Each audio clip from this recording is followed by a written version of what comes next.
Greetings. This is Arvat McLean with Speak, the Universe Listens. As a very young person, I always felt that I carried the weight of the world on my shoulders, having to make grown-up decisions in order to survive a life marked by physical, sexual, and emotional abuse. While my face was smiling on the outside, on the inside I was secretly crying and miserable. However, over the years, I learned some gems that helped to turn my life around.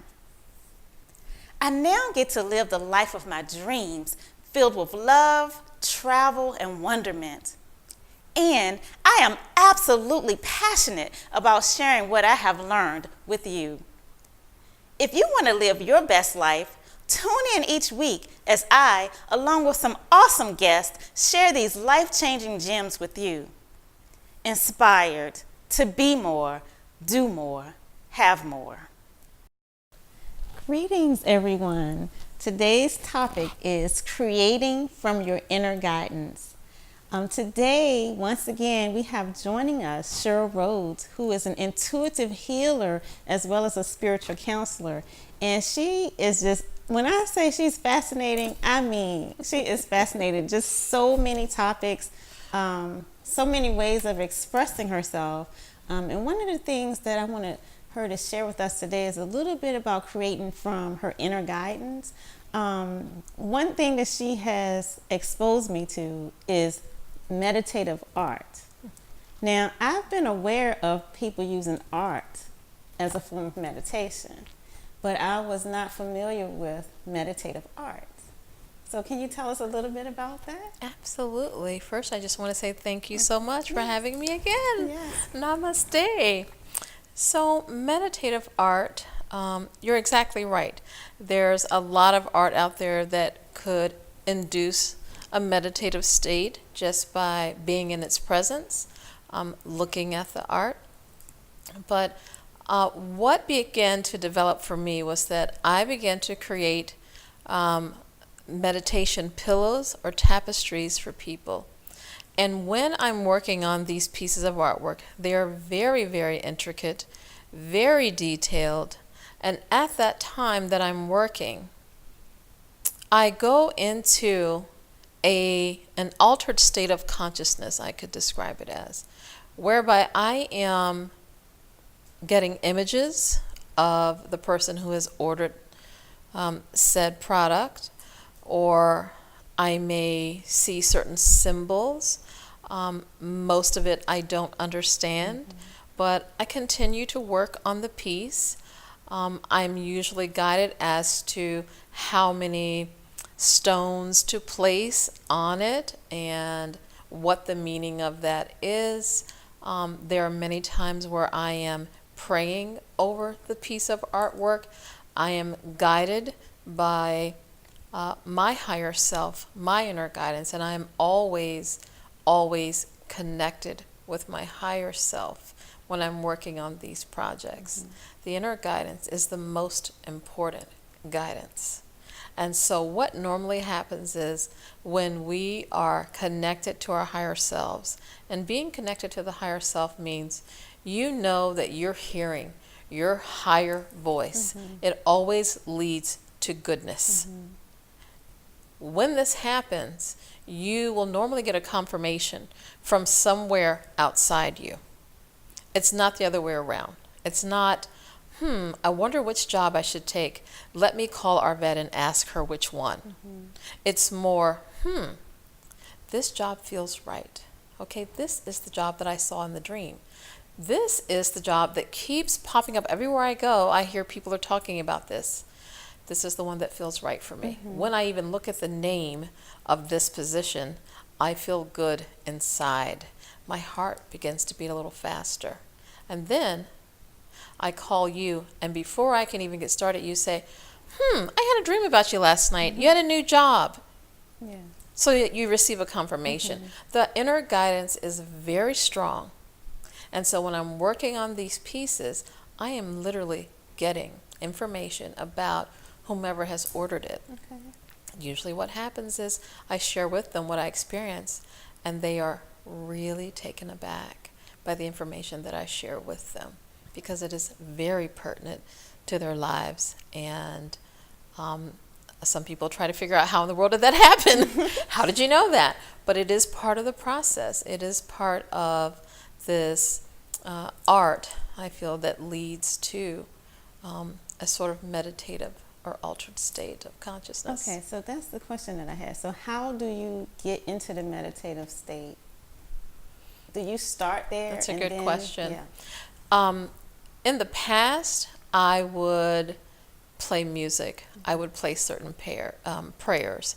So, for example, if someone orders, let's say, for example, a tapestry of the Hindu deity Ganesha, the elephant head god, I might play a Ganesha Mantra. I would just go to YouTube, type in Ganesha Mantra, and allow these sacred sounds to fill the room and the space that I'm in. Okay? And once I am pretty much open and aligned with that, because just by me going to YouTube and typing that in, I am saying, I am opening myself up to you. I want to connect with you. I want to feel you. And so it would immediately cause me to go into a state whereby I can see everything that's going on around me, but it feels very much like what's happening around me really isn't even there. I am very focused on what I'm doing. I am very, very focused on each and every step that I'm putting into this piece of artwork, be it the cutting, the sewing, the painting, the just adorning it with jewels. It's a very intricate process, and it's a very sacred process. It is very, very dear to me, and I do not take it for granted. It is not like anything else that I've ever done in my life, and I don't liken it to anything else that I've ever seen. Wow. The process is very, very sacred.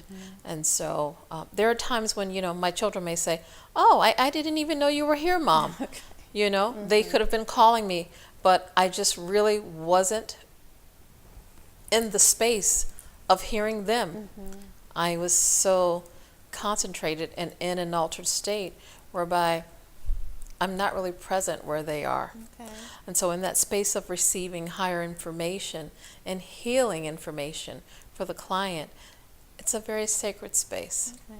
So for each individual client, you're then receiving information, not just for the tapestry or the pillow, but there's information that you then share with the client. Sometimes there's information that I share with them.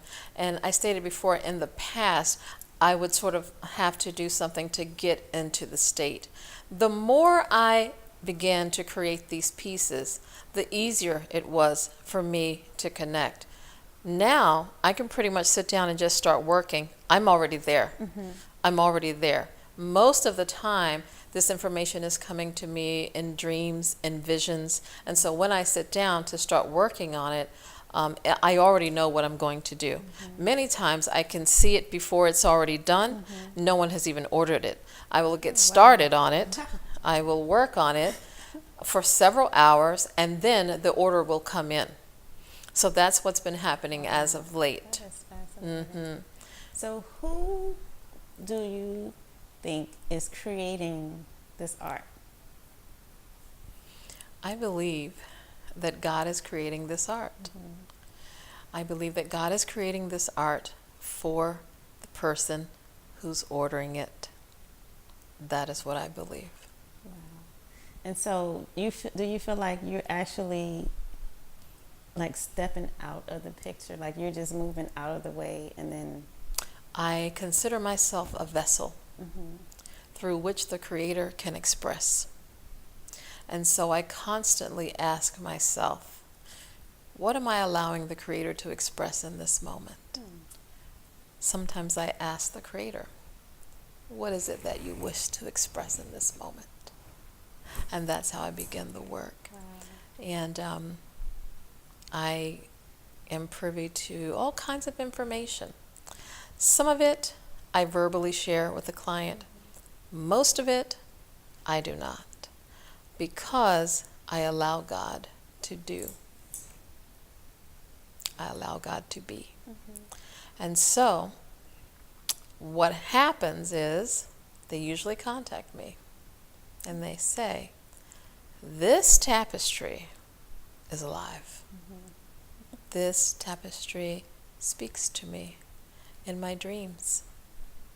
It is amazing. They usually call me and speak through tears, trying to convey to me what it is that they've experienced. And they are usually very spiritual, very humbling, very out-of-body experiences.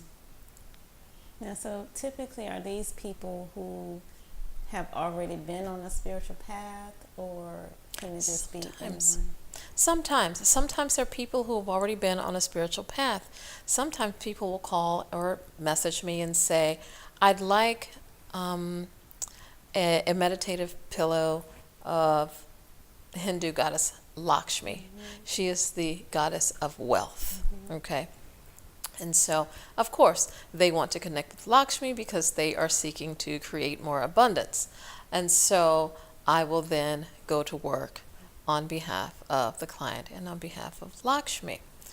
Sometimes people contact me and say, I just honor your work. I don't know what I want. Can you please go on my behalf and tell me? And so when they come to pick up their order, it's a complete surprise. Usually they greet it with tears. Usually they are very touched. Most people describe it as almost a very strong zing to the heart center. They can feel their heart chakra expanding upon opening or seeing this piece of art for the first time. And then they begin to tell me that whomever the deity is speaks to them in their dreams. Wow. So when you're creating the art, are you actually a witness to it? I am witnessing miracles. I'm witnessing creation. I am witnessing love in its utmost form. I am witnessing the most amazing bliss and joy. I'm witnessing healing, and it's not something that I can put into words sometimes. So the actual tapestries and pillows used to come with a 1-hour consultation. They do not any longer. It's not necessary. I found that once I allowed myself to just be a vessel, it wasn't necessary for me to speak. That this work of art spoke on behalf of the Creator, and I am just there to facilitate. That is so beautiful. So how did you get started on that? I got started doing that probably about 15 years ago. I created a pillow for one of my children. She loved fairies, so I made this little fairy angel pillow for her, and she burst into tears upon seeing it, and then she began to tell me that this fairy was speaking to her in her dreams. And how old was she at the time? At the time, she was probably about, maybe 15. Okay. Maybe 15. And she probably was a little younger than that, probably 13 maybe. And she just really couldn't describe what she felt. She was very emotional. And it gave her so much security and love. And she couldn't really describe the feelings that she was sensing having this pillow near her. So people started to see it, and one by one, someone, hey, I really love that. Do you think you could make one for my daughter? Do you think you could make one for me? And then they would share the same types of stories. I say, whoa, this is really incredible. Well, once I put it on Facebook, and I just shared a personal story and shared a picture, then people began to message me from all over the world, especially from places where these deities are worshipped. And for some reason, it just sort of took off these particular deities. Sometimes I don't even know these deities. I have not studied every religion, so I don't know them often. But what happens is, usually I have a dream. Something sort of comes across my path a few days before I get an order in for a particular deity. Yeah, so it would cause me to maybe go to Google, look up information on a particular being, and say, "Oh wow, okay, this is who I've been seeing," and then I'll get a message. Have you ever done I think I did Oshun, who was an African Orishi.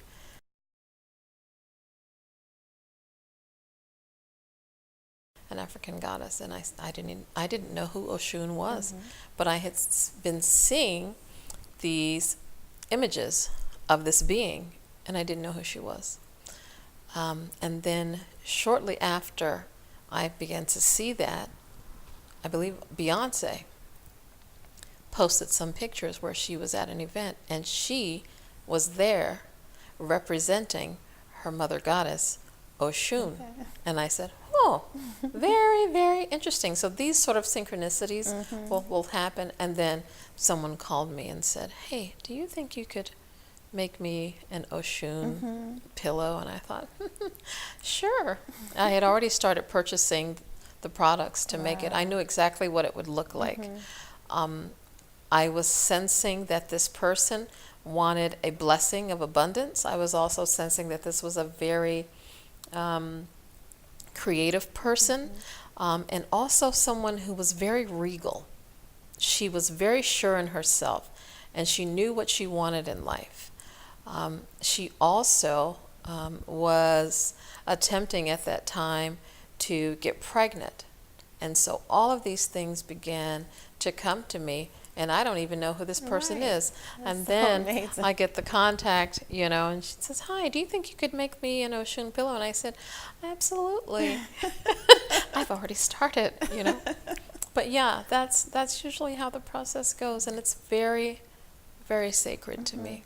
It's very sacred to me. There are often times where I'm overcome with love, the kind of love that you don't experience with another human, the kind of love that leaves you breathless.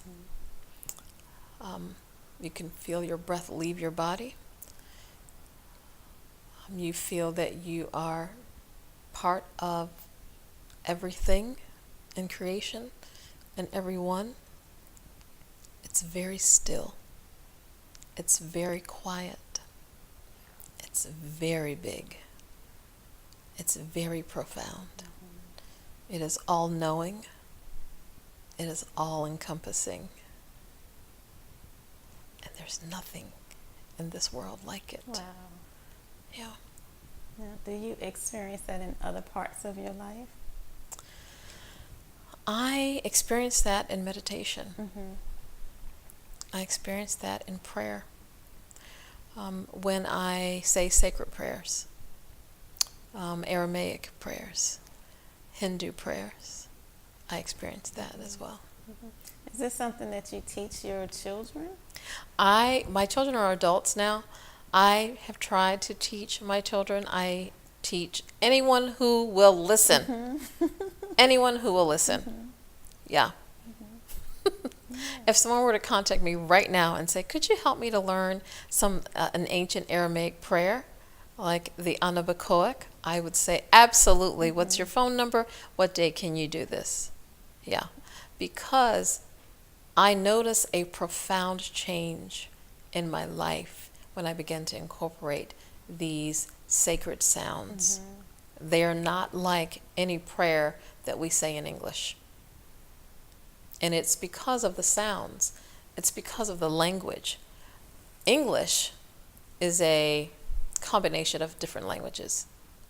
These languages that were original, they are original, primordial utterances. They are very powerful. So ancient Hebrew, Aramaic is a very powerful language. Those sounds are incredible. They are beyond this world. and they can help to create miracles in your life. And that's one of the things that I learned. So they become part of the tapestries, the pillows that I'm working on. Okay. So it's almost time for us to close, but what I would like is if you can tell us about maybe a couple of your tapestries or pillows, and also after that, if you could just tell the listeners what are ways that they can tap into their inner guidance. Absolutely. Okay. So I can share that my number one bestseller would be the Lord Ganesha.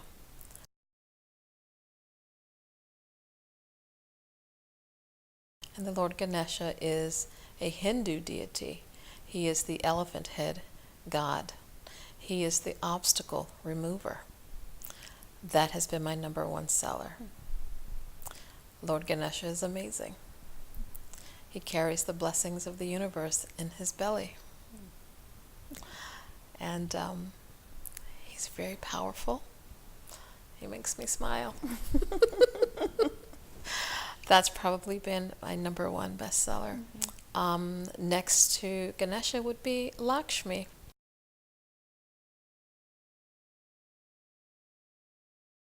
And they work very closely together. Lakshmi is the Hindu goddess of wealth and prosperity. Everything she touches turns to gold. So people call upon her for assistance when they're trying to attain more money. She's very, very popular. Ganesha moves all the obstacles out of the way so that you can get to your money. Okay. Now, here's the thing. People are praying and asking for that, right? But in order for those obstacles to be removed, Ganesha will show you yourself. Okay. Ganesha will show you yourself. Okay, you want these obstacles out of the way? Fine. Well, that means, okay, this guy right here, he's not good for you. You got to let him go, you know? So there's this, it's a process. It's a learning process, you know, and it's a beautiful process. That inner guidance is so powerful. And for me, it's the most important thing in the world. It's the most important thing in the world. It's very important to take action towards our goals. Inner guidance tells us the right action.